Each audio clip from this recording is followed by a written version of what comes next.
Hello guys, welcome to my blog MD shows blog.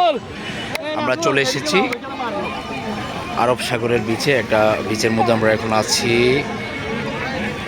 রাতের বেলা যদিও, কিন্তু এখানে তাও অনেক টুরিস্টরা এখানে গোসল করছে, মানে অনেক বিনোদনে আছে, সবাই চিল অবস্থায় আছে।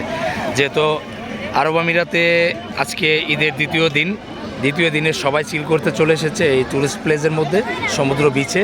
আমরাও চলে এসেছি, সবাই অনেক চিল মোডে আছে এখানে, মানে সবাই অনেক আনন্দে আছে, অনেক আনন্দে আছে। খুব সুন্দর একটা প্লেস। আপনারাও যারা কাতার আরব আমিরাতে যারা ঘুরতে আসেন, আপনারাও চাইলে এই বিচটিতে চলে আসতে পারেন। এই ব্রিজে আসলে আপনারা অনেক বিনোদন নিতে পারবেন।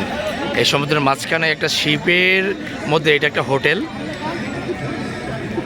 খুব সুন্দর, এক কথায় বলতে গেলে অসাধারণ। আসলে আরব আমিরাতের এই মধ্যপ্রাচ্যের এই দেশটিতে রাত আর দিনের কোনো তফাৎ নেই। দিন থেকে রাতের বেলায় বেশি মানুষজন ঘুরতে বের হয়, খুব ভালো লাগে। আসলে আমি অনেক বিনোদনে আছি, ভালো আছি।